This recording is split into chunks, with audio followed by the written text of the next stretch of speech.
For the safety of your smile, use Pepsodent twice a day. See your dentist twice a year.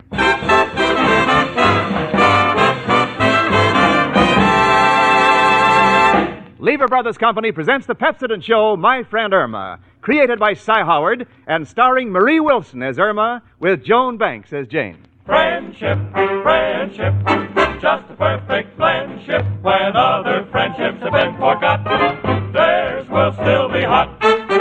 My friend Irma.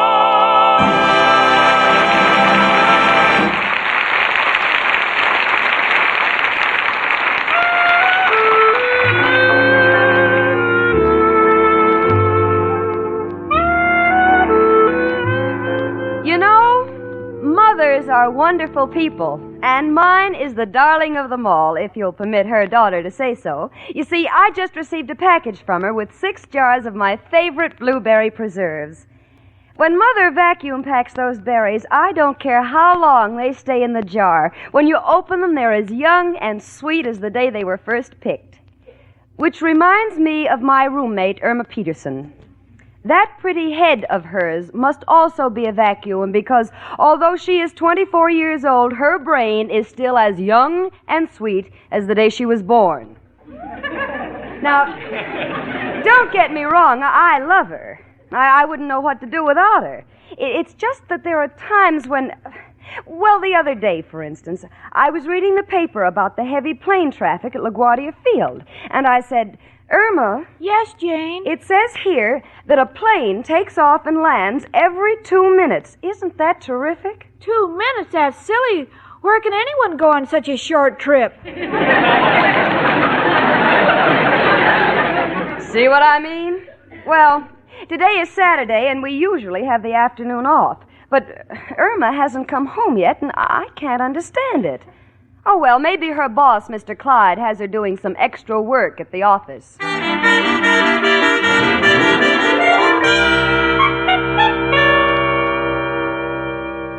Miss Peterson. Yes, sir. That letter to Cloverleaf Aviation, did you file it under C or L or A? Under D. Under D? Miss Peterson, that filing system of yours is... Well, maybe I'm crazy, but I can't see how Clover or Leaf or Aviation can fit under D. Of course it does. What do aviators do? They fly. And what kills flies? DDT. Oh, no. Simple, Mr. Clyde? You certainly are. Now, would you mind getting the letter for me? I need the information for my income tax report. All right. Here you are. Thank you, Miss Peterson. I'd like to see our book on office expenditures. Here you are, Mr. Clyde. Thank you. Let me see. $640 for postage stamps and lifesavers? Yes, I always use them together. What do you mean? Well, you see, I can't stand the taste of glue, so when I have to lick a stamp, I put my tongue through the little hole in the lifesaver, and the stamp doesn't taste so bad.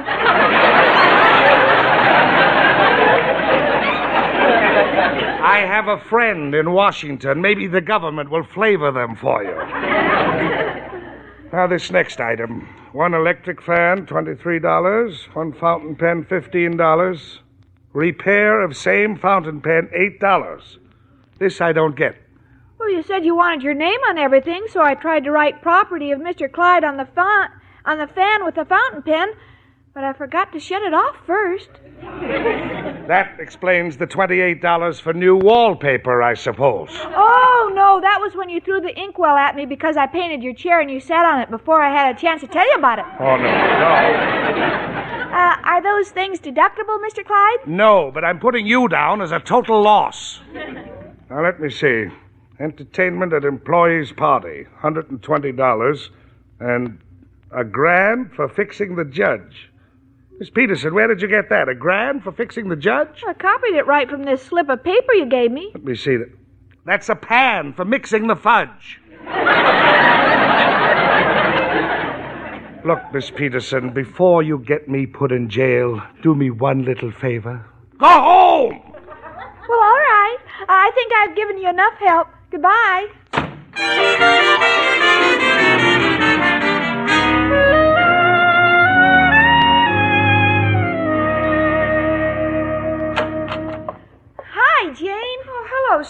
expected you home early. What kept you? Oh, I was helping Mr. Clyde with his income tax. Jane, maybe we ought to do ours because the earlier you file, the sooner you get your refund. Say, you've got something there. Maybe by doing it now, we'll get the refund in time for our vacation. Where's that little black book we keep a record of our expenses in? Oh, here it is. Now, let me see. Irma, what's this notation of $1.75? Oh, that was for having the hem of my black silk dress lowered when the new look became popular. Oh, I see. And this $1.50 the next day? That was for shortening it again when Al told me it was a shame to hide such pretty legs.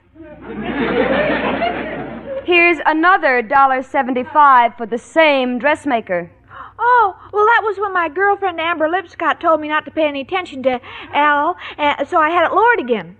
And this $1.50 and $1.75 on the same day?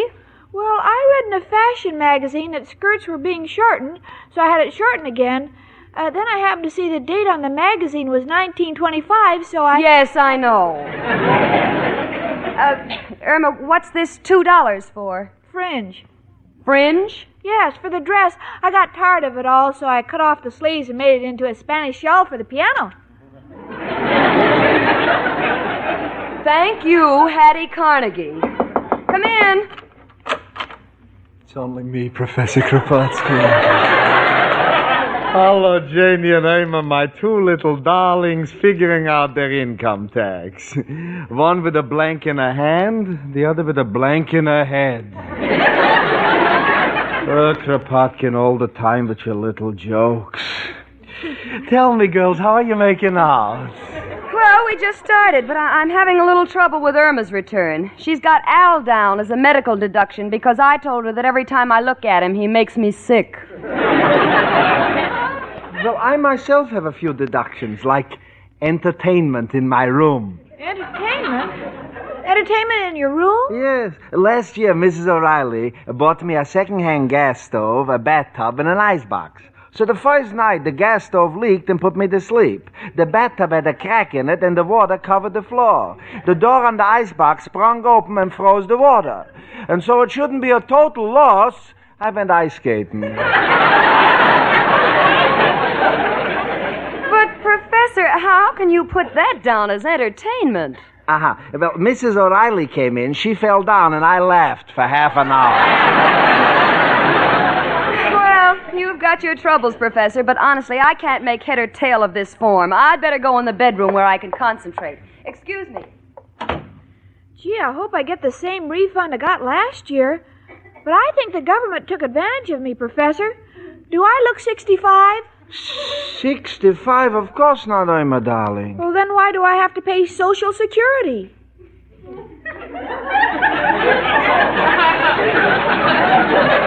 You don't understand, darling. This is to take care of you after you're 65. Oh, but I don't think that'll be necessary. Why not? Well, I think by that time Al may have a job.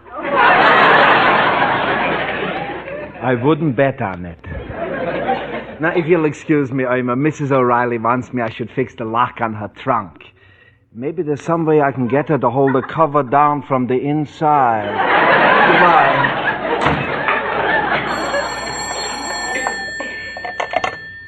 Hello?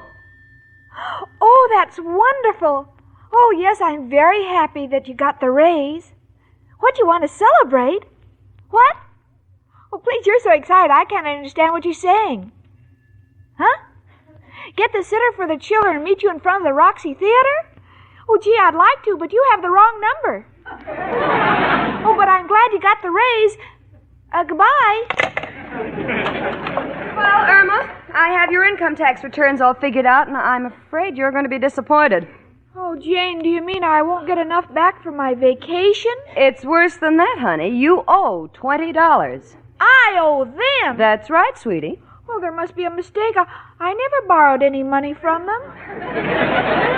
Look, honey, I've gone over it carefully, and I'm sure that's what you owe. Jane, do you think I ought to pay it? Well, yes, sweetie, or they'll change your name to a number, and you'll never remember who you are. Now, you sign your form while I run down to the corner and get something for dinner. Let's see. 2 times 8 is 12. Subtract no dependents. That still leaves 12, plus depreciation on furniture. Come in. Hiya, chicken. Hello, Al, honey. Chicken, baby, why so glum? Oh, it's my income tax. I have to pay $20. $20? Yes, just because they're putting a new balcony on the White House, why should I have to pay for it? I'll never be invited. Yeah, well, personally, I think it's a crime. Especially when I was counting on borrowing that 20 to put across my new deal. A new deal, Al? Yeah, it's poker chips made from pressed onions. So when a guy comes home to his wife, he can say his eyes are red because he was crying all night at the bedside of a sick friend. Oh, but Al, I have to give the money to the government. Oh, they ain't entitled to it. After the wonderful things women have done through history, I think the least we can do is not tax them. What do you mean, Al? Well, I think it's unfair. You have a good argument to give Jane, chicken. Was it all in vain when Pocahontas saved the neck of Captain John Smith? Do we forget to sing the praises of Betsy Ross, who sewed the Stars and Stripes? And what of Florence Nightingale and Martha Washington, who worked shoulder to shoulder with the father of our country? You're right, Al. Yeah, take Joan of Arc or Barbara Fritchie, who said, "Shoot if you must this old gray head, but spare this flag." Did all these famous women make their sacrifices knowing that the women that followed in their footsteps was going to get soaked $20 by the government on their income tax? No, Al. I'm going to get out there and... What do I do, Al? You got to tell Jane to stay out of it. And then I'll get a friend of Joe's to do your income tax return over again. So you will not have to pay that $20. All right, Al. I'll tell Jane everything you said. Yeah, and don't be scared of it. Remember, you're a human being, too. Oh, Al, you say the nicest things. I'll tell Jane it's unfair to women. Good, chicken. We'll be back later. Goodbye. Hello, Irma. What was Al in such a hurry for? He almost knocked me down in the hall. Jane, are you a woman? What? Then you've got a fine way of showing it. Sweetie, I have no idea what you're talking about. Oh, don't pretend. Did Pocahontas carry this nation into bars while Betsy Ross sewed Stars and Stripes on John Smith? Did they shoot the gold gray head of Martha Washington so she would walk shoulder to shoulder with Barbara Fritchie? Irma, what are you babbling about? You know very well. Did the father of our country neck with Joan of Arc just to hear Florence Nightingale sing? What? Oh, never mind, I'm leaving. I'm doing what Al said. What Al said? Yes, I know he may have made some mistakes in his lifetime, but this is the biggest thing he's ever done.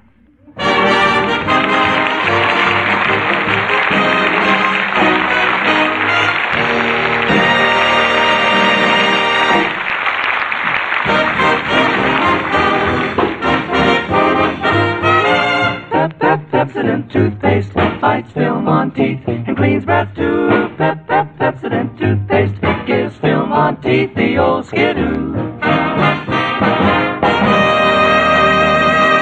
Don't think that you are safe from film. Run the tip of your tongue over your teeth. If you feel a slippery coating, you have film, and you need Pepsodent with Irium to remove it.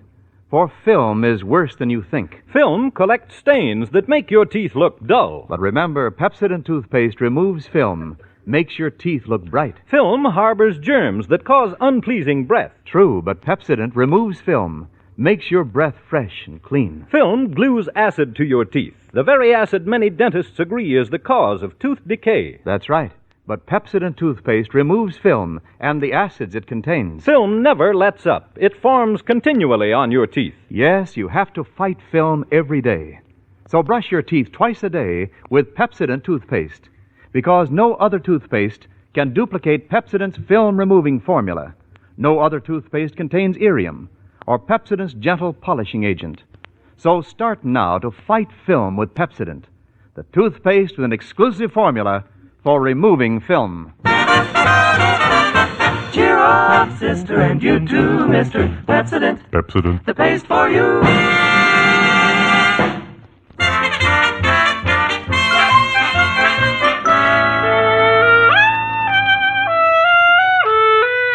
Well, I am going out of my mind. Why? Because I have to do things the hard way. I have to try to explain to Irma about income taxes. And what makes me so angry is that I should know better. Because I remember the time Irma came home with a pair of red fox furs that she'd bought from a man in a dark alley for $5. And when I said, Irma, the paint isn't supposed to come off genuine red fox furs, Irma said, Well, the man who sold them to me explained that the foxes were wounded and the red stuff was mercurochrome. Then there was the time when the dentist told her he'd have to extract one of her eye teeth. And Irma said, I wish you wouldn't take out my eye tooth. I like to see what I'm eating. See what I mean about common sense? The same thing happened today when I tried to explain why she must pay $20 to the government on her income tax. But she ran out in a huff, and now I have no idea what she's up to. Come in. Hello, Janie. Oh, hello, Mrs. O'Reilly. Won't you sit down? Thank you, Janie. I'm a little bit worried about Irma. Oh? She stopped in to see me about her income tax, and I've never seen her so confused. I gave her one of the donuts I just baked, and when she opened the door to leave, she handed me back the donut and said, I'm sorry I broke your doorknob. Yes, Al told her she didn't have to pay any tax, and she's trying to get out of it. Well, of course, the tax is a problem to us single girls. So I hinted to the professor that married people don't have to pay much tax. And what did the professor say? Well, he started to mutter something in his native tongue. I thought it sounded like I'll think it over, but then suddenly he started throwing things at me. Well, I think he's being silly. Besides the companionship, if he married you, you could declare everything as community property. I told him that, but he says with my figure everyone would move out of the community. Well, Mrs. O'Reilly, you've got your hands full with the professor, and I've got mine full with Irma. Come in. It's only me again. I'm looking for the... Oh, there you are, Mrs. O'Reilly. Oh, yes. And now that you found me, what have you got to say? Don't get coy with me, Mrs. O'Reilly. I am telling you for the last time, either you tell Mrs. Horowitz next door to me to get rid of her television set, or you got to plaster up my walls. What are you talking about? It is not easy to go to sleep when Ann Sudden is looking on me and singing, Come to me, my melancholy baby. Oh, Professor, quit complaining or I'll charge you extra rent for having a floor show.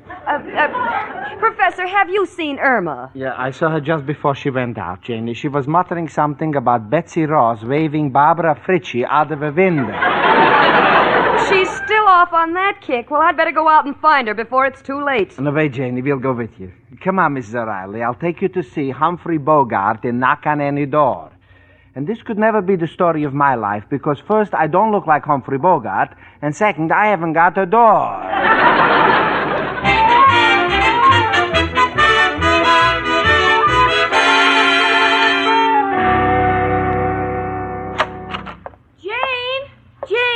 She's not here, Al. Good, chicken. With Jane out of the picture, there's no one to interfere. Now, the first thing we do is tear up this form that Jane made out for you. And the next thing we do is get in touch with this friend of Joe's. He knows more shortcuts with income tax forms than a two-story man being chased by the cops. Oh, that's swell, Al, but I hope we aren't doing anything dishonest by not paying the $20. Chicken, loopholes are put there for citizens to use.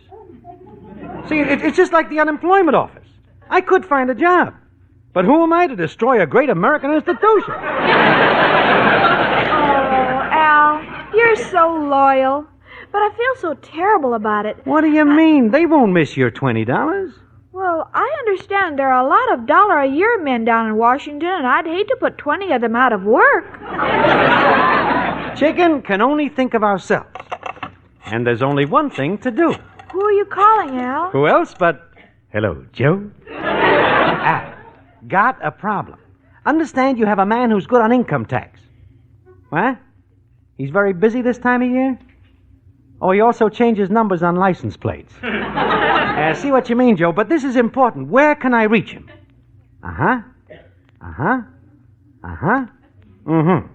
Thanks, and so long, Joe. Well, chicken, we're all set. Joe has given me the address of a guy And when he gets through with your income tax returns, you won't owe the government a nickel. Oh, Al, that's wonderful. Where's his office? His office? Yeah, well, you see, Chicken, he's a very busy man. Always on the move. Right now, he's doing his work in the alley in back of a Chinese laundry. That's a blind for a bookie joint. But, Al, isn't a bookie a bad thing? Oh, no, Chicken. It's baby talk. Yeah, just like a child says mommy for mom and daddy for dad, they say bookie for book. It's a kid's library. Oh, I understand now. Sure. Well, here, Chicken, here's the address. The guy's name is Frank. Just tell him Joe sent you. All right. Goodbye, Al.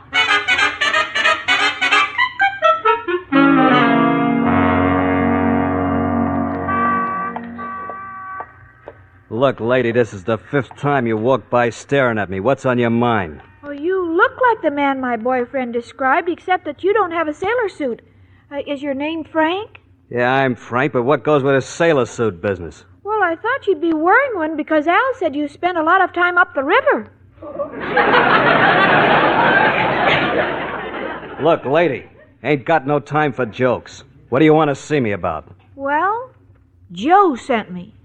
Oh, I see. Want to be smuggled across the border. No, I came to see you about my income tax. Oh, pardon me. Got too many sidelines. Let's see. Got a few tax forms right with me.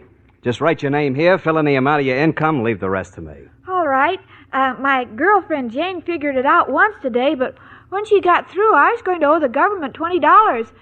Do you think I'll have to pay them anything when you make it out? Lady, when I get through filling this form out for you, they will probably put you on a pension for the rest of your life. Now, let's see. Item number 1, section 1.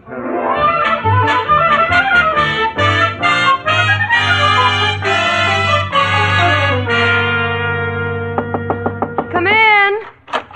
Oh, hello, Jane. Chicken back yet? Al, I want to talk to you. Where is Irma? Did not think she should pay the tax.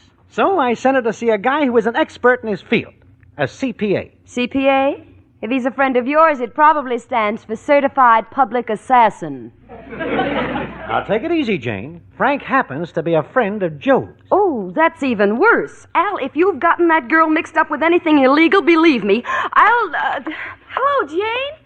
Al, honey. Well, Chicken, did Frank take care of your income tax problems? Yes, he made it out in duplicate, and he's filed the original, and I have the copy right here in this envelope. Hey, you see, Chicken, I saved you $20. Yes, Al, and he only charged me $35 for making it out. Yipe! Oh, Irma, $35. Well, I thought it was kind of high at first, too, Jane, but Frank explained it to me, and it really doesn't cost me that much in the end. Oh, this I gotta hear. How did Frank explain it? He said I'd have to pay $20, but by paying him $35, I don't lose so much. You see, 25 from 35 is 15, and 15 from the 20 is only $5 that I actually lose. That's right, isn't it? Irma, let me see that form. Here it is. Charity deduction. $15 for French relief. $10 for starving Albanians. And $26 for miscellaneous. Irma, what's that? Well, if the Albanians need help, I guess the miscellaneans need it too. And what is this? Oh, no, Al, brace yourself. Huh? Irma has put you down as a dependent. A dependent? Chicken, I'm ruined. When the unemployment office hears about this, they'll cut off my source of income. How could you do this to me? But, Al, we all must make sacrifices, like you said, when Betsy Ross went to Washington with Joan of Arc to buy a nightingale for John Smith.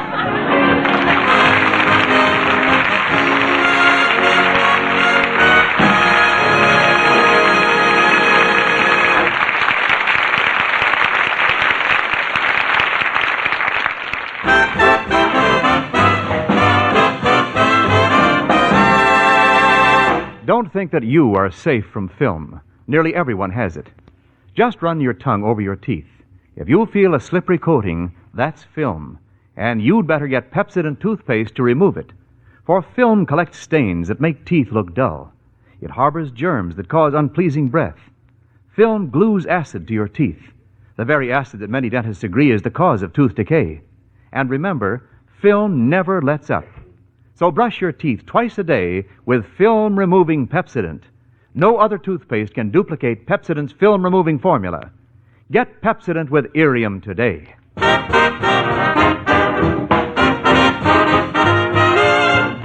Pepsodent toothpaste fights film on teeth and cleans breath too. Pepsodent toothpaste gives film on teeth the old skidoo.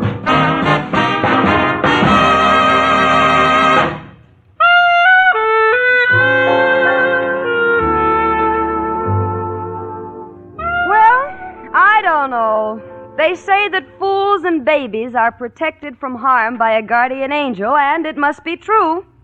Because the tax office called up the following day and told Irma that she would have to make her returns over again as they were destroying the one she sent in because it was made out on a 1942 tax form. And with her luck still holding out, she was able to stop payment on the check she gave to Frank. Right now, we're getting ready for bed. And Irma? Oh, Irma's quite smug about the whole thing.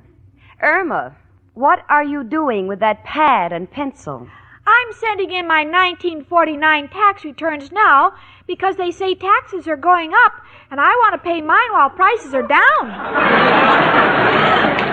Well, you know, prices can fall and go down, but me, I'm always up in the air because I live with my friend Irma.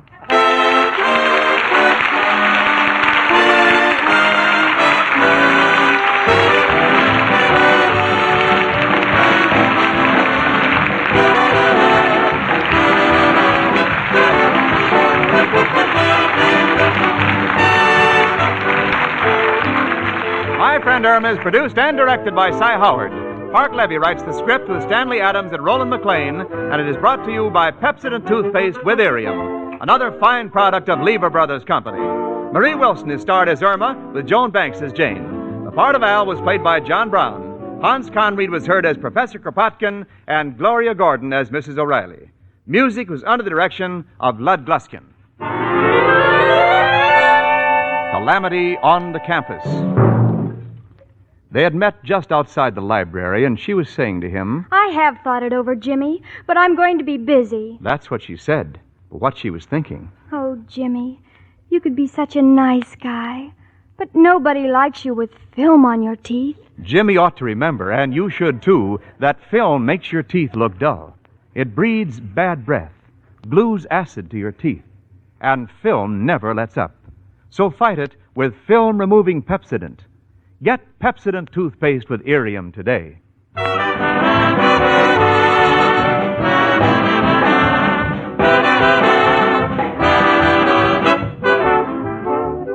Ladies and gentlemen, your help is vitally needed during the present American Heart Association drive.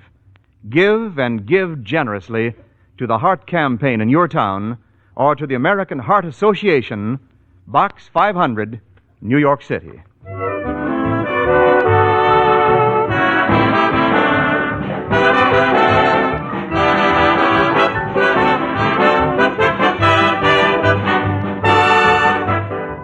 Tune in 1 hour earlier next week and listen to the Lux Radio Theater, followed by the Pepsodent Show, My Friend Irma, both brought to you by Lever Brothers Company. Wendell Niles speaking.